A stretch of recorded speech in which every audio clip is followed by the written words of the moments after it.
A time to mourn. A time to dance. Alam na ninyo yan. So, i-shortcut naman natin. A time to be silent. A time to speak. Mayroong mga panahon, mga kapatid, magkakataon na tahimik tayo. Pero mayroon din magkakataon na dapat tayo po ay magsalita. Okay? Mayroong panahon na manahimik tayo. Pero mayroong panahon na hindi na natin mapigilan, tayo po ay magsalita. A time to be silent. Or a time to love, a time to heal, a time for war, and a time for peace. Yun mga kapatid. Alright. So, ngayon maraming kapuluhan sa buong mundo. Demonstration, lalo na sa Iraq. There is a demonstration now in Iraq. Alam niyo yun, mayroong demonstration, gusto nilang palitan si Khomeini. At marami na mga demonstrator ang namatay. Okay? At ang sabi na ni Donald Trump, pag hindi ninyo tigilan yung inyong massacre sa inyong mga demonstrator, I will load the airplanes and we are ready to rescue the demonstrator. So, ang lahat ng pulsa ngayon mga kapatid sa Amerika ay nandoon na sa Middle East. Ang Carrier Strike Group ay nandoon na sa Middle East. Alright, kanina binasa yung ating text ko mga kapatid sa 1 or 2 Timothy chapter 3 verses 1 to 5. Yan yung iba-ibang klaseng mga tao. No? It is a description of people living now. It is a description of people living nowadays, mga kapatid. Lovers of money. Okay? Without love. Unforgiving. Lovers of pleasure. Mayroong form of godliness, pero wala sa kanilang mga buhay. Ha? Yun ang description sa mga tao ngayon, mga kapatid. That is the description of the people in which we are living nowadays. Ang mga kabataan, disobedience to parents. Lovers of money. Ilan ba ang mga tao gusto pera? Kung basahin mo ang Facebook, balita-balita ang pera. Kung basahin mo ang Facebook, iba-ibang klaseng mga kotse, Polos 40 million, 50 million, Reno 46 million. Ha? Ayong. Yun ang problema ng tao, mga kapatid. They are not satisfied. Mayaman na sila, gusto pa rin magpayaman. That is what is happening now. That is what is happening. Perilous times, delikadong panahon, mapakatid na panahon, mga kapatid. We are living in the last days. Alright. Yan ang kaninoy. As in the last days. Ang Biblia nagsasabi na katulad sa panahon ni Noe, yung mga tao relax. Pero habang ako'y tumitingin sa Facebook, mayroon akong nabasa tungkol sa arka, mga kapatid. Okay? Yan. Yan ang arka. Arka ni Noe, mga kapatid, ginawa ni Noe kasi inutusan siya ng Panginoon.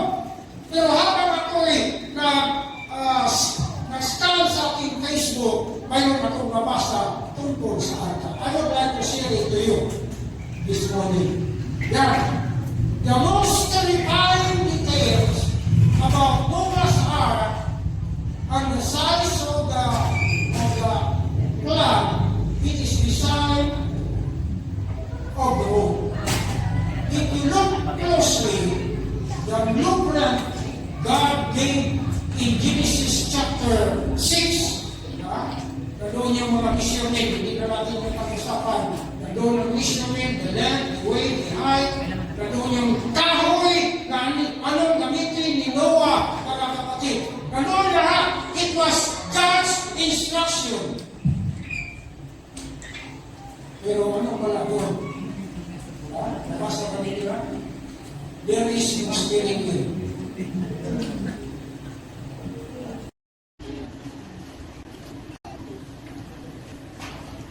Noah was building a massive vessel to survive a global storm. Sabi niya, global storm. Maraming bagyo dito sa ating sa Pilipinas. Sa bagyo ay buong Pilipinas na matituhan mga kapatid. Ay yung sinasabi dyan, global storm. But he had zero control over it. Wala siyang control mga kapatid.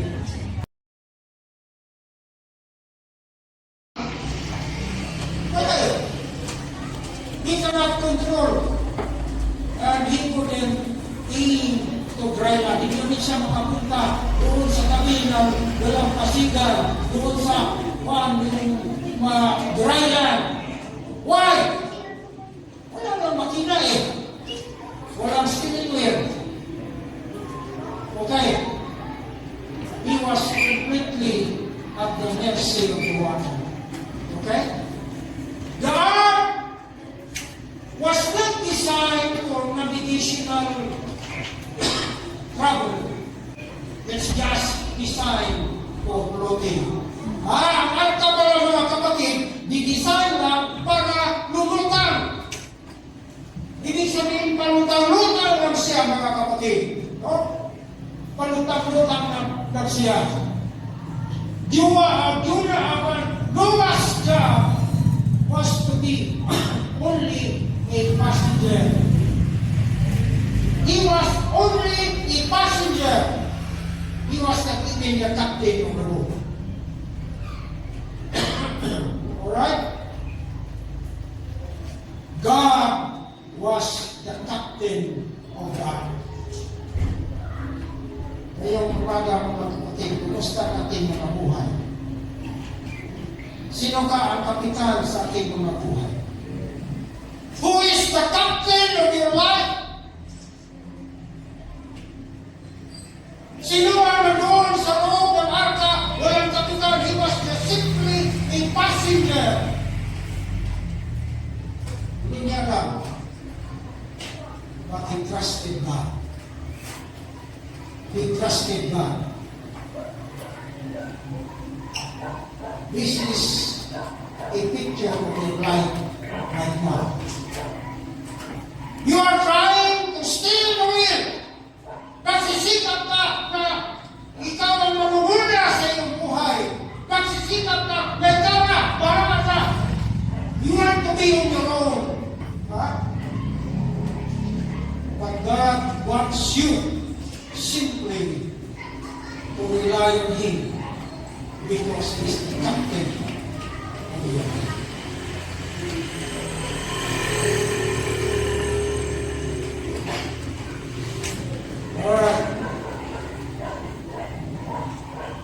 Anong sabi sa Matthew 24? So as in the days of Noah, people are eating and drinking, so shall also be the coming of the Son of God.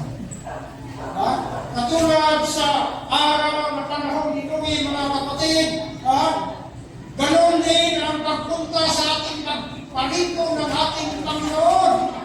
Anong ginawa ng mga tao? They were drinking, they were eating, they were engaging in marriage until finally, Noah entered into the ark.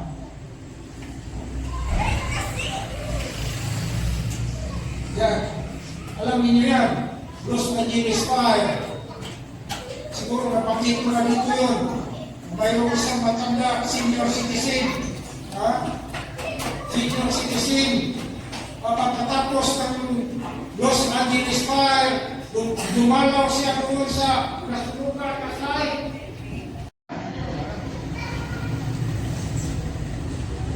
Ating magandang bahay, sugugin na ng Panginoon yan. Marami magandang bahay yan. Mga kapatid.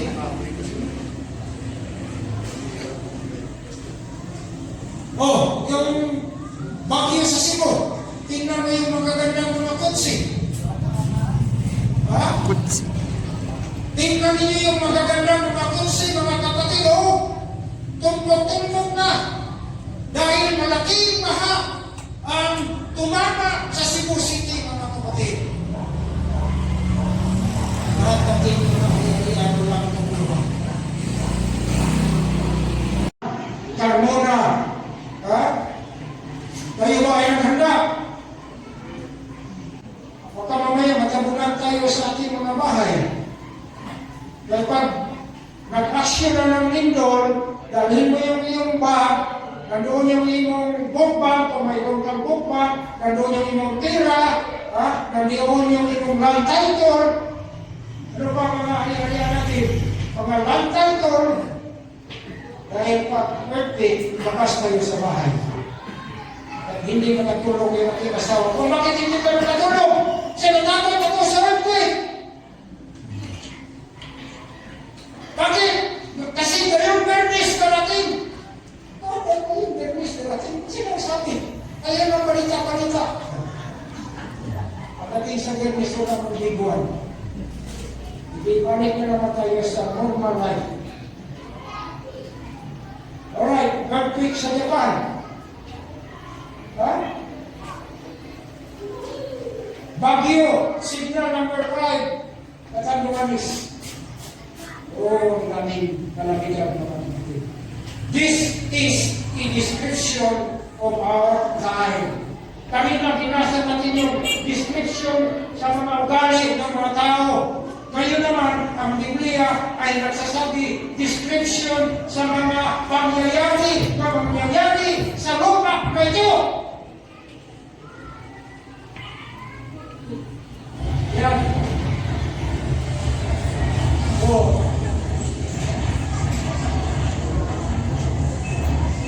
Signal number 5. Patay tayo dyan. Mabuti na lang wala dito sa Cavite.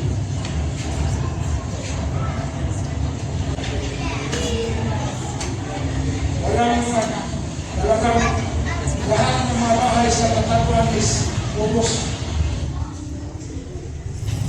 Alright. War in Ukraine. Grabe. Missile sa Iran at saka sa Israel. Ngayon, delikado na naman sila pag sisikrap naman ang digmaan, mga kapatid. Dahil ang Amerika ay nagplanong lusugin ang Iraq. Irisyo ang mga demonstrator. Yung mga tao ay napuno na sa pamumuno ni Khomeini. Ang ilang economy bagsak. So ang mga tao ay lumabas na they are demonstrating. Maraming mga tao namatay. 10,000 Iranian people died. They were massacred by the soldiers. Hindi ko lang kailan lulusong ng Amerika. Alright. Time is short. Awake out of sleep. The hour now is the time, the hour to wake from sleep. For now, our salvation is nearer than we first believed. Mga kapatid, tayo po ay tulong. Sabi ng Biblia, gumising ka. Gumising ka. Bakit? Malapit na ang panahon. Ang iyong kaligtasan ay malapit na. Gumising ka. Wake up.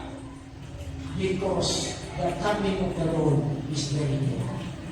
So likewise, when you shall see all of these things, kung makita mo itong mga palatandaan, kung makita mo ang mga hula na nakatupad ng mga kapatid, no, that it is near, even of the Lord. At yan na sa pintuan ng kapatid, ang pagdating ng ating Panginoon. Siya po ay kumakatok na sa ating mga pintuan. He is knocking at the door of our heart, at the door of our house. And he is saying, wake up, because the time is almost ending. Alright?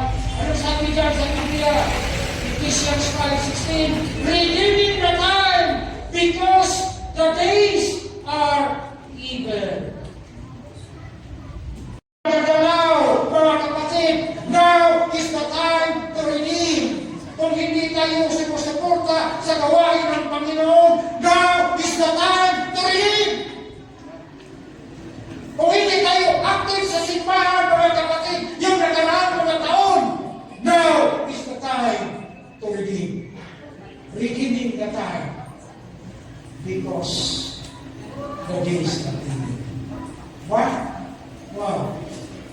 Then the harvest. Last year we have harvest 25. Ngayon, I will go mission reach 26. Sabi ng aking kaibigan, hindi ba ko I will go? Bakit? Matagal na kong I will go. Ngayon, I will na. I will na. Hindi na I will go. I will. Kasi ginagawa ko na. Ano sabi ng Biblia? The harvest is great, but the laborers are few. Mga kapatid, the harvest is great, but the laborers are few. Manalangin tayo, madadami ang mga tao na gumawa sa gawain ng Panginoon. Pray for more laborers. Sabi diyan sa John chapter 4, verse 25, know ye saying, 4 months between planting and harvest. But I say, wake up, look around, the field is ready for harvest. Ang bukiran, mga kapatid, ay hanggang na i-harvest natin. Brother Rubina, Brother Mario, ang bukiran ay hanggang na i-harvest natin. And then Jesus is coming. Jesus is coming. Look, I am coming very soon. And my reward is with me. I will give you each person according to what you have done. Ano bang nagawa natin sa Iglesia? Ano bang nagawa natin sa Panginoon, mga kapatid? Bigyan tayo ng reward ng ating Panginoon. The Lord will give us a reward. Conclusion. Bago ko mag-conclude, I would like to share again the story. Sinabi itong kapatid sa aking group, doon na namin. Ito mga kapatid, Revelation chapter 21 verse 4. And God shall wipe away all our tears from us. There shall be no more death, neither sorrow nor crying. There shall be no more pain, for the former things are passed away. Senior dyan, nahirapan na kayong managat, wala na, pag-uwi na kayo sa langit na bayan. Yung mga sakit-sakit natin, nawala na.